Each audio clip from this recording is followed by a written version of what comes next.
This is episode 83 of the Rio Grande Foundation's Tipping Point, New Mexico podcast. I'm Paul Gessing. I'm president of the Rio Grande Foundation, New Mexico's free market think tank. You can find out more about the foundation at riograndefoundation.org. This and every week we'll be talking to you about public policy issues facing New Mexico. This week, our special guest is Amanda Aragon of Kids Can New Mexico, an education advocacy organization based here in the land of enchantment. Welcome to Tipping Point, New Mexico, Amanda. Thanks. So close, Paul. New Mexico kids can. All right. Well, how do people find out about you so they can get it all correct themselves? nmkidscan.org or at nmkidscan on social media. Perfect. And you are an educational advocacy organization. You represent them. You're the executive director of said organization. And so we're still digging our way through the aftermath of the 2019 legislative session. The governor's been signing bills. She has until, I believe, Friday of this week to get that all done. And your organization looks pretty closely at education policy in New Mexico. So before we talk about the specifics of the session, talk about broadly your perspective on education issues here in New Mexico. Yeah, so I think, being a born and raised New Mexican, we have not traditionally had a lot to brag about in terms of education. And certainly I experienced my own problems and challenges within the system. And so New Mexico Kids Can exist to advocate for policies that we believe are really going to drive education forward, better prepare our kids so that they can realistically compete in what continually becomes a more global environment. And of course, a lot happened, but since the session was completed, there was an announcement made about graduation rates. Mm-hmm. And a lot of people are pretty excited about this. Maybe we're too doer at the Rio Grande Foundation, ready to throw shade at such happy news because we look at a test called the National Assessment of Educational Progress, and I know you value that test as well. But talk a little bit about what's going on with graduation rates and your views on the significance of that improvement. Yeah, so I actually appreciate the Rio Grande Foundation's take on graduation rates because they can actually be very easily manipulated. So I'm always cautious when we look at graduation rates and celebrate their continued increase. New Mexico did just announce our highest graduation rate ever. That said, during that same time period, so if you look at the period of time over, let's say, the last 10 years, and what's happened to our graduation rates in that period of time, they've increased dramatically.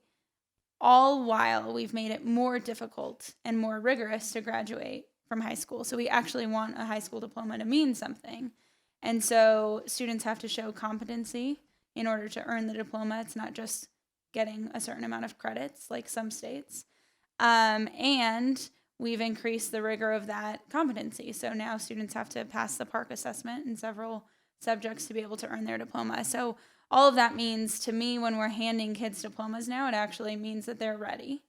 And we have higher graduation rates. So while we still lag the national average, there are a lot of other states that just give diplomas to any kid that gets a certain amount of credit hours, regardless of whether or not they are ready. I don't think that's what we are currently doing in New Mexico, but I am interested to see what happens in the next few years. No doubt about it. And graduation rates, one of the reasons we have, as an organization, been skeptical is because they can be manipulated. What qualifies for graduation in one state doesn't necessarily qualify in another. So there's a lack of comparison. The NAEP is a test given to a representative sample of students from all over the country. Your child may never take a NAEP test in their 13, 12 years of education.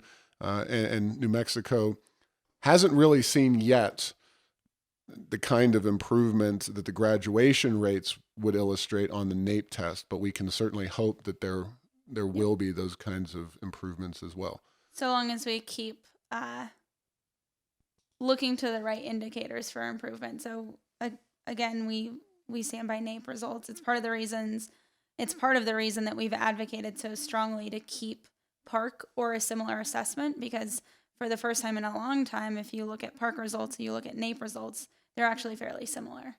When we were using our old assessment, the standards-based assessment, that was a very different story. New Mexico was claiming about 60% of our kids were reading at grade level, all while NAEP was telling us it was much closer to 20 or 30%, depending on which grade level. PARC results and NAEP results actually align much better, so we get a more consistent baseline than every other year. So let's talk about the PARC, because that's already one of the things that the current administration is changing. Again, not an issue that the Rio Grande Foundation necessarily engaged with in terms of the specifics of PARC, but what does PARC stand for? What is the PARC test? Why is it so controversial? These are all issues that we're having you on the podcast because you're the gal who we know knows the answers to all of these. Yeah, so the PARC stands for the Partnership for Assessment for College and Career Readiness. Essentially, a bunch of states got together and said, hey, our kids are moving. Like, kids move states. Shocking. And from state to state. From state to state. And kids we're all using different assessments. Right.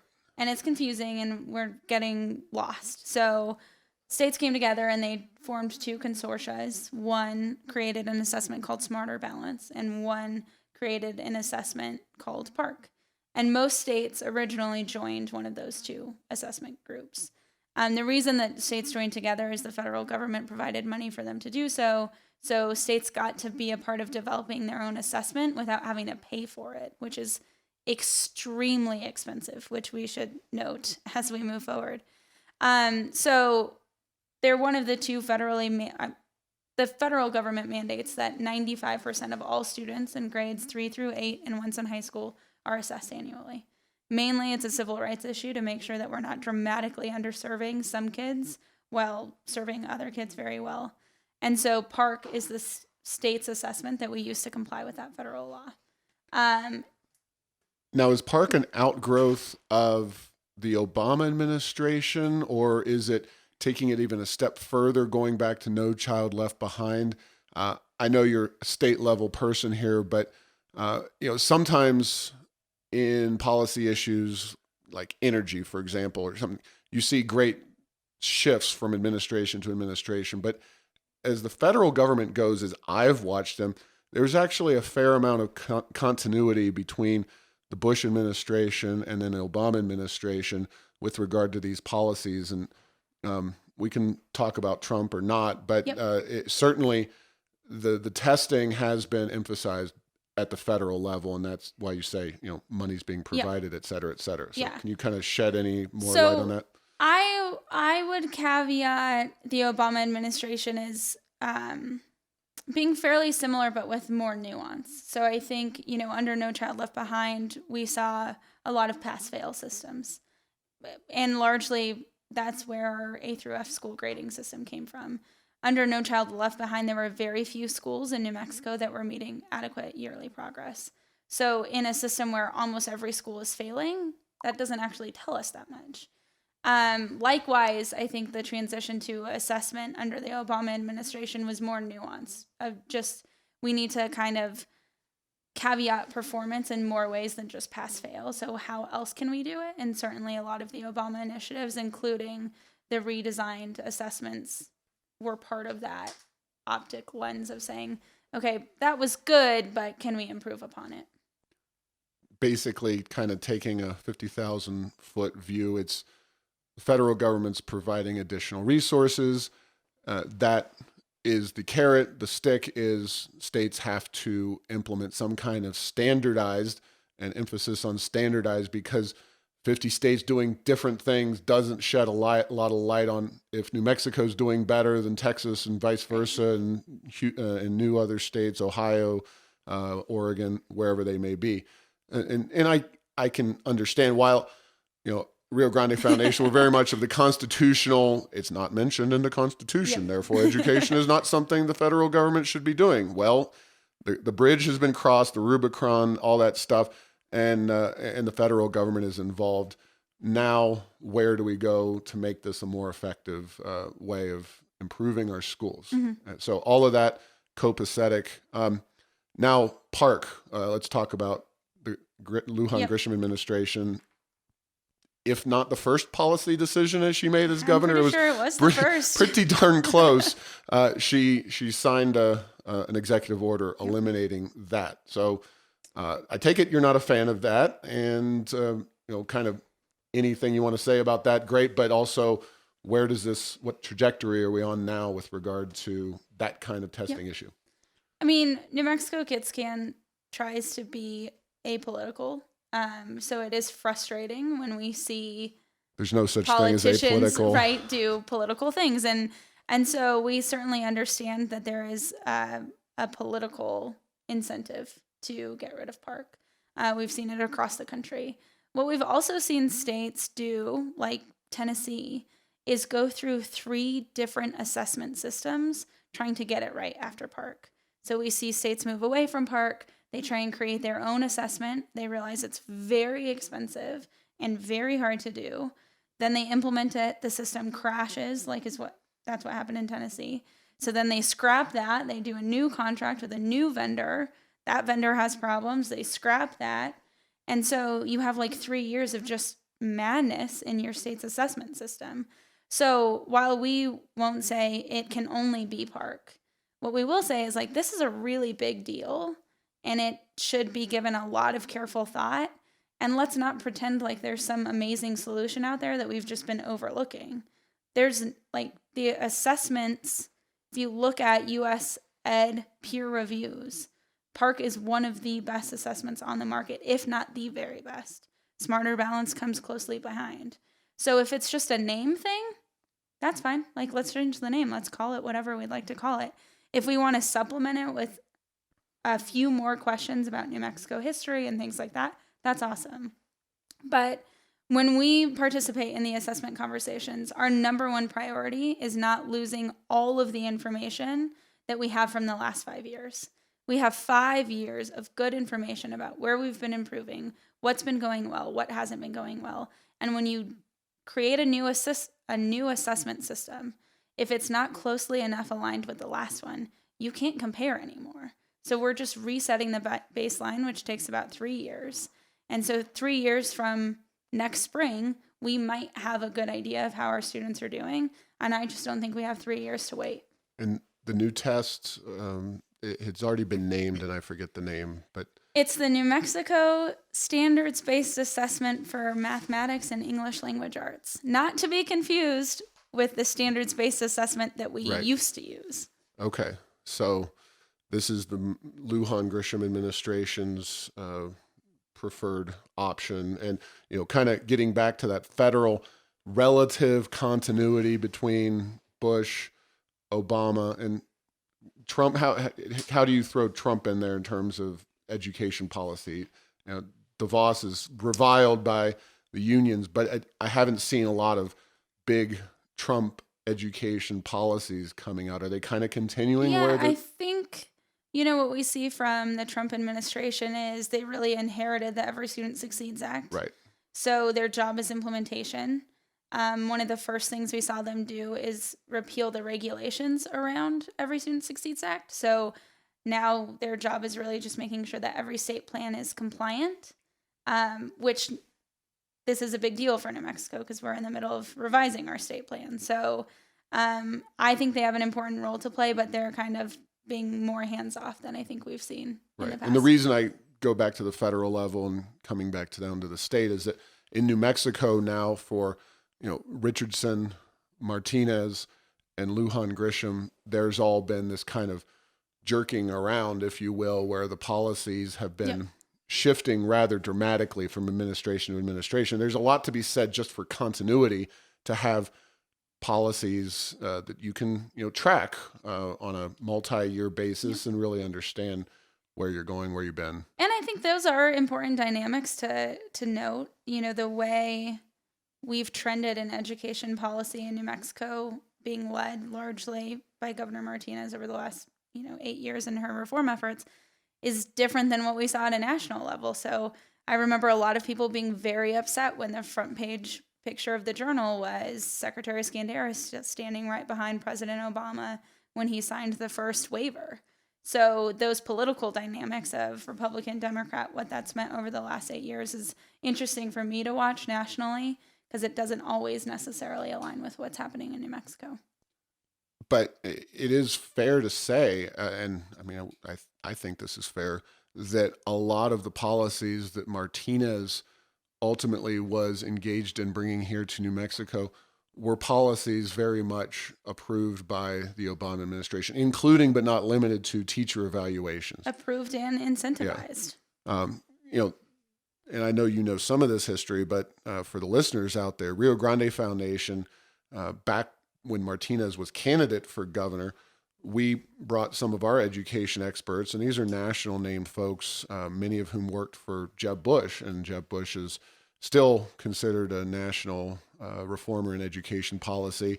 The A through F grading system, third grade social promotion, emphasis on early childhood reading, all of those are things that Florida focused on, and Florida saw great results. Now, given your experience in education policy, do you think that Martinez mishandled some of the education reforms? Do you think her political kind of hammer approach to New Mexico just wasn't going to work? Or do you think that the unions and the Democrats were just a brick wall upon which God himself could have brought education policy from heaven, put it on stone tablets, and Ellen Bernstein and the Democrats would have rejected it at a whole cloth just because it's a Republican? Or maybe some combination thereof. I was going to say, very rarely will you find me agree to like one camp or another. I think the answer is somewhere in between. If you look at A through F grading, I mean, that passed in 2011, bipartisan support. Not broad bipartisan support, but it passed with bipartisan support. So that tells me we did have an opportunity to do some good things with bipartisan support. I think as the political machine kind of grew and became more partisan, I think as relationships became more challenged, whether because of union involvement or, whatever it might be, it became harder to come to the table on certain things. And I think we saw that over the last, certainly 4 years of the administration, but probably before that. Mm-hmm. And I think Secretary Scandera's nomination process definitely upped the ante on like how ugly and partisan this work was going to become. Yeah. It's so you think maybe there was a brief glory days, maybe first year or two, when things would have been possible to move forward a little bit more? And now as I hear myself say that back, because I'll be frank, I never saw that kind of receptiveness, broadly speaking. But that doesn't excuse, I think Martinez came in with a heavy hand and a kind of a my way or the highway approach. And by Martinez, I mean Martinez and Scandera. So there was a little bit of high-handedness as well. Yep. And I will acknowledge, sometimes my vision of what's possible is maybe a little bit naive and a little bit overly optimistic. So I think it was going to become ugly, especially as that confirmation process played itself out. It just framed everything with an us versus them mentality that I would like to believe doesn't always have to be there, but for the sake of that confirmation process was absolutely always going to be there. And just so everybody knows, third grade social promotion, what we're meaning by that is that children have to read by third grade or they would get held back in an extra year. Something that, maybe we're again in la la land here, but I would think that an education system and the people in control of said system would like an extra chance to get those kids up to speed before they move them on to fourth, fifth, and sixth grade when they're sitting in front of science textbooks unable to read. And one other thing on Jeb Bush, he also in Florida has a robust school choice system, very good charter school law, school vouchers in some places, and a system of school choice tax credits, all of which those are kind of our our fixed ideas out there.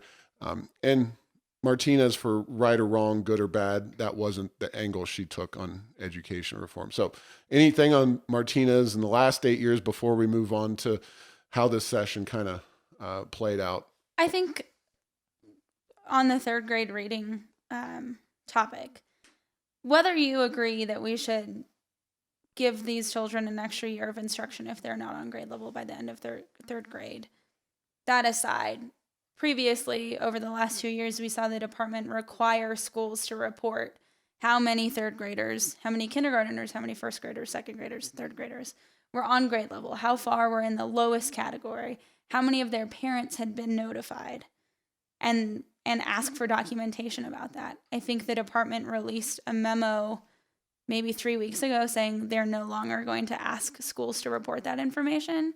So not only are we not necessarily providing that extra year of instruction, take that away, we're not even requiring that schools report on whether or not they are telling parents if their child is not on grade level, which Right. Parents deserve to have that information. If a parent wants to allow their child to move forward knowing that, like, that's their choice, but without even notifying the parent, I think is the part that really doesn't give me a lot of hope for what we might see in the coming years. Yeah, no, I agree 100% on that. And, while Rio Grande Foundation and Martinez and even Kids Can New Mexico, we may not always be on the same page. I think, and I'll set this up, now we're moving forward here. The way education policy is going to be driven now, and we could have told this from the transition team, which was chock full of education union folks, is a lot more money and a lot less accountability, broadly speaking, moving forward. There doesn't seem to be the emphasis on accountability, let alone school choice. I mean, the idea is that choice and school vouchers or tax credits or even charter schools, those are all on the bad list for folks that are in control now. So, session, as you kind of see it moving forward, I mean, do you agree or disagree with my broad assessment there? I agree with a caveat around charter schools. I think we definitely heard and may continue to hear rhetoric from those in charge about charter schools not being good. I think what we were able to do, we as in the collective community, were able to do during the legislative session is show that there is a huge desire, and in this community in particular, for charter schools, that parents are desperate for an option that is better than the one that their child is currently forced into. And what we were able to do there is find some champions on the Democrat side in the legislature that were willing to stand up for that and create a little bit of a discomfort, I think, for Democrats and saying, like, which side of this are you going to fall on? And just by creating that division, I think we were able to minimize the impact. I mean, we went into session thinking we would come out with a charter school moratorium. Mm-hmm. And if not a full moratorium, definitely a cap on enrollment. So talk about that legislation specifically, because it's not the first rodeo for a charter school moratorium that passed the House, or almost passed the House. But then you had primary opponents that got beat. Right. So the only reason that didn't pass the House 2 years ago is because 3 Democrats crossed party lines. Carl Trujillo, Debbie Rodella, and Patricio Villalobos. So 2 of those 3 we weren't coming into this session with because they lost their primary. Right. And that was extremely concerning. Mm-hmm. Luckily, some Senate Democrats came through and really delivered pretty big wins for us. But that moratorium, so there were 2 aspects. The one that we were looking at first was the charter school enrollment cap. So there was a proposed cap that was really about 2,000 more students than we currently have today. And that was in these big omnibus spending bills. So not only did we have to fight the cap, but we had to figure out a way to do it without saying we're opposed to these other things that just were widely desired. Mm-hmm. Teacher salary increases, at-risk spending increase, and, oh, by the way, this cap on charter school enrollment. We were able to get those out of both bills, of House Bill 5 and Senate Bill 1. And then we knew that if that happened, if that charter school enrollment cap came out of those two bills, that we would likely see the moratorium introduced, which is exactly what happened. The amendments were made, the cap came out, the moratorium bill was introduced. It never made it out of its first committee, but never got heard in its second. I think by that time there was just, great. The Public Charter Schools of New Mexico released the survey that they had done with research and polling showing broad support for charter schools. There were some really great headlines in the New Mexican and in the Journal. And I think it just became something that people didn't want to fight this year. Kind of a note of irony in all this is that I think most observers of the legislature would say that this was the most urban-focused legislature. The urban areas flexed their muscles more than they ever have in a session in New Mexico. And of course, charter schools in particular are a big issue for where? Urban areas. Rural communities not necessarily as impacted individually as the urban areas. So thankfully, due to your hard work and a lot of other folks' hard work, charter schools are saved again. Now, I know there's small school funding issues. Now, how did that pan out? So small school size adjustment was something that used to be a part of the funding formula that was really intended to help rural schools get enough money to compensate for economies of scale. What's happened is because it's awarded to small schools, some charter schools have been getting it and keeping it for a very long time. And so what the legislature essentially was saying was, if you want to make a decision to be small by design intentionally, then you don't get that money because you're making that choice. So if you want to run a small school, then run it, but figure out how to pay for it.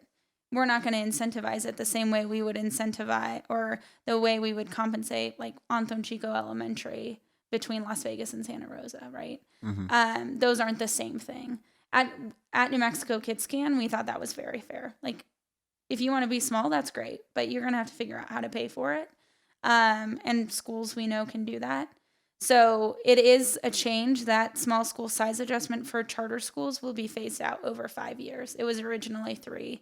And because of some great advocacy from charter schools, they were able to lengthen it to 5, a 5-year phase out. Some would say, and I'll throw possibly our mutual friend, Fred Nathan of Think New Mexico, and his name out there because Fred and his group have been among the leading advocates for small schools. Do you buy into the science, if you will, the studies that have shown that small schools do a better job overall, or is that something you don't buy into? I don't say that we don't buy into it. I think it's just hard to get right. Like, it would be very expensive, first of all, and I don't think we have the money to be doing that sort of thing. And I think if you look at today, there's a real urgency. If there's a really good school, I want as many kids to be going to that school as possible. And we know that large schools can get results because we have seen them, right? Like, some of APS's large comprehensive high schools are A schools. La Cueva has been one for a long time. I graduated from Rio Rancho High School, very large school at the time of my graduation, great school. Mission Achievement and Success, huge charter school, serving 1,000+ kids, doing great things. So we're not saying that there shouldn't be small schools or there shouldn't be large schools, but that mix so that parents have options and can choose the one that works best for their kid is what we think works best. Now, there's also an effort to ensure that more of the dollars spent on education went into the classroom. It's an issue we've taken some interest in, but I think it got some traction in this session. But how did that all play out, and how do you feel about it moving forward? Well, we will see when the governor signs the budget if the language is still in the bill. Yes, she still has to sign the budget. So right now there is language that says that districts, depending on their size, have to spend a certain amount of their money on expenditures that are tied to the classroom. Now, we hear a lot of like, well, this wouldn't count and this wouldn't count. And we've looked at the numbers. We've looked at the way the bill was written. It's written very well. So things like a nurse that does serve students directly would count in that classroom spending level. Counselors, librarians, same things. It's really just above school level administration where we start looking at district level spending. We love that language. We think it's great. I hope it stays in the budget. All right. Well, yeah, still to be continued here. We have until Friday, and we'll see how some of these things pan out. A huge shout out to Fred and his team at Think New Mexico. They've just done such great work on that. Yeah, no doubt. And spending money in the classroom is something that I think anyone who takes a serious look at the issues of education wants to do. And that hasn't necessarily been done. And I know I've seen, they're going back a few years, but the ratings of the states, New Mexico has been a state that's spent a lot more on bureaucracy and administration than some other states around the country. So any other issues, obviously the lawsuits, the Yazzie lawsuits and the reaction in terms of the spending, any other issues that you looked at this session that really will or will not impact positively the education of New Mexico children moving forward? I really hope that the additional $486 million that we'll be spending on K-12 education this year gets us some positive benefit. I think depending on how that money is spent, where it goes, we were really strong advocates of making sure that it was targeted to specific things or programs. So what we didn't want is them just to say, like, let's keep the funding formula as it is, and then we'll just distribute $486 million more through the funding formula and cross our fingers and hope that it works. Right. So where there were targeted investments, like increasing the unit value for at-risk students, we thought that was good. Where there was targeted program investments, like increasing the amount of money that we're spending on K3 plus and expanding it to K5 plus, we thought that was good because there's a lot of data that tells us that when implemented well, that program gets great results for our kids. And so those are the sorts of things that we really stand behind and say, if we are going to increase our investment, let's increase it in ways that we can measure, that we can look back on and say, did that work? Did it not? How can we adjust it? And that's targeted towards where we know our problems are. And so I'd say we're moderately happy. We got some of those things and some not so much. Yeah. I mean, we looked at it and said, well, they're going to spend a lot more money. We know that's coming. And I interviewed Representative Mo Maestas on this particular podcast right before the session. And I emphasized to him, I know the money is coming. I just hope you'll spend it in ways that actually have some accountability so that we know that our kids are going to be better educations than they would before. Because, if, like you just said, if you just dump more money into the existing system without any emphasis on change, it's going to not go very well. But you're at least moderately happy that happened. I was going to ask you for a letter grade, but you kind of gave me that sounds like a C. You're not. Yeah, I would say C. I'm comfortable assigning a letter grade. I would say C. And teacher raises, again, and I know there's so many issues that were dealt with, but we've seen walkouts in Arizona. Mm-hmm. We've seen strikes in other states, walkouts in other states. New Mexico has not had that happen. We're constantly told how poorly our teachers are paid in this state. And that, just because that may be a fact or may not be a fact, I'd be interested in your thoughts on it, doesn't mean that we're not spending enough in education. It just means that the money being spent is not always making it to hire teachers. So right. What's your take on teacher pay? Is it a money in search of a problem, or do you think we're actually going to get some better teachers out of this deal?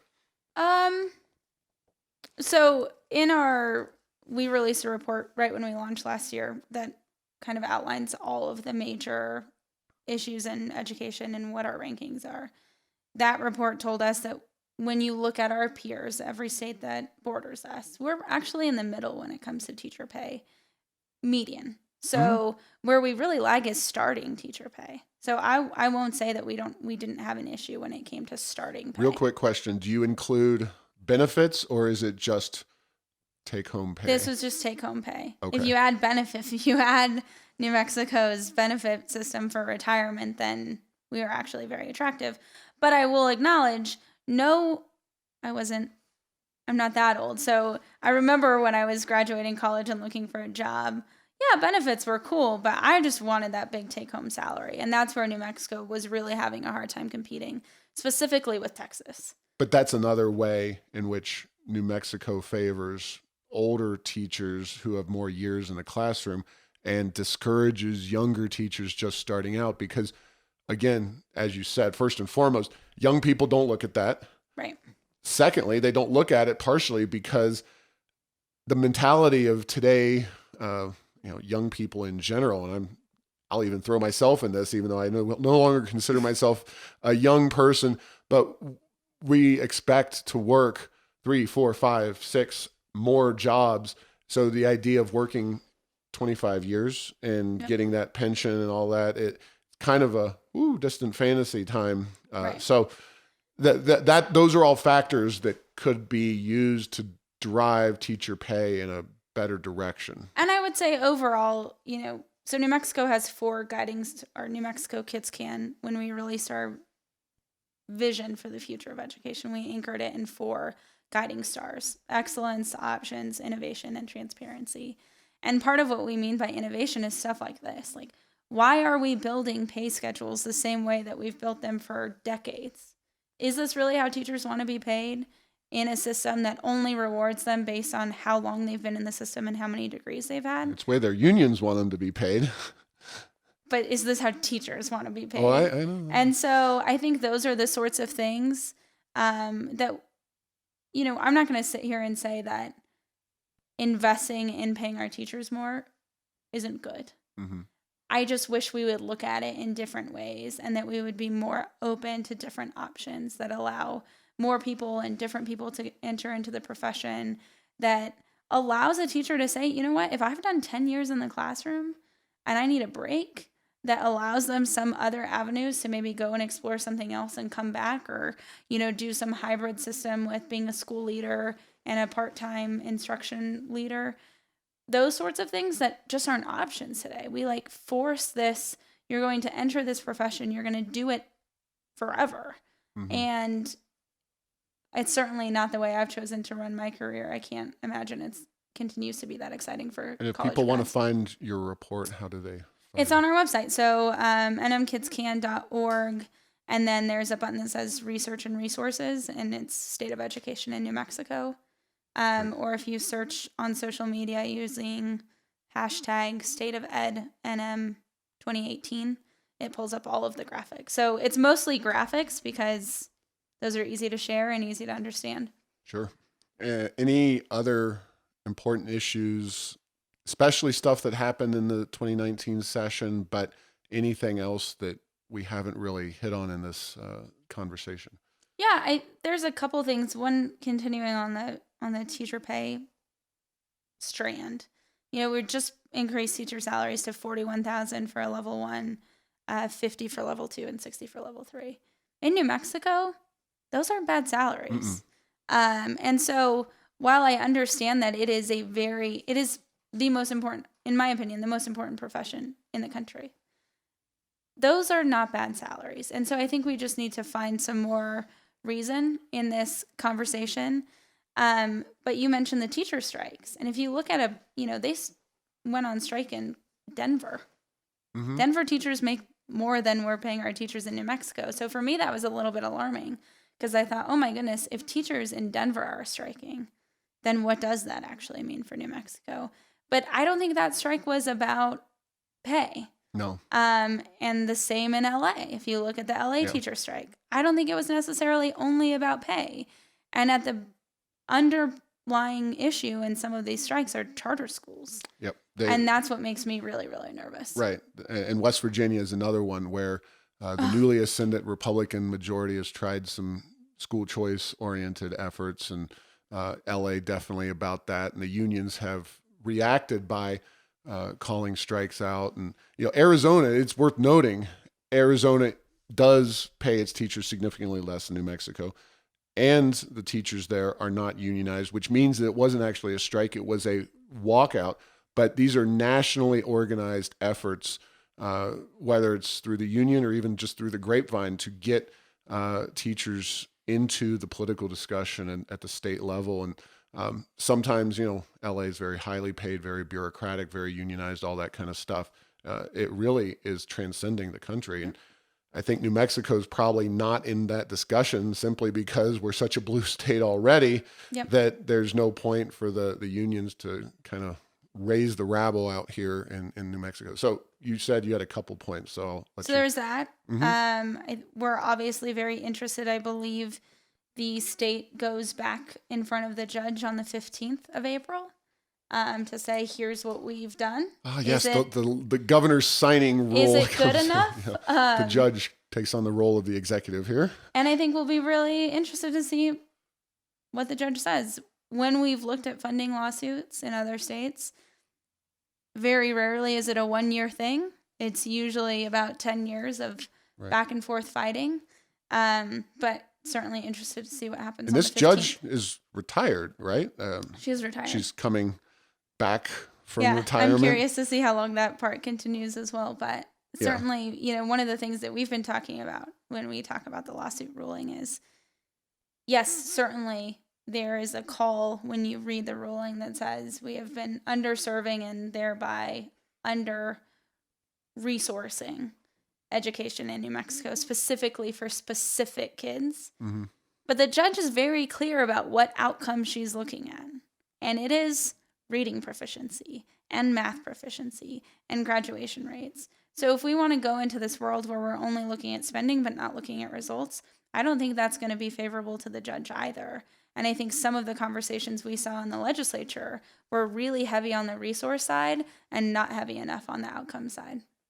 Yeah, well, outcomes are a very different proposition. It's easy to spend more money. It's a heck of a lot different to push increased outcomes. And that's even assuming that the education system is really capable of doing that in any sustained way. I mean, I think you and I both agree that the education system has to and should, but you've got a lot of issues and a lot of challenges to face to actually get those results done.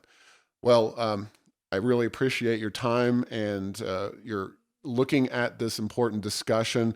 We were at the Rio Grande Foundation playing defense on so many other issues that we just kind of let the education thing happen once we got past the moratorium discussion. And we were very much concerned about that as well moving forward. So it's good to see that at least charter schools continue to have that level of support in New Mexico. And hopefully we can get the education system moving forward and hope the money helps because they are spending a lot of it. Yep.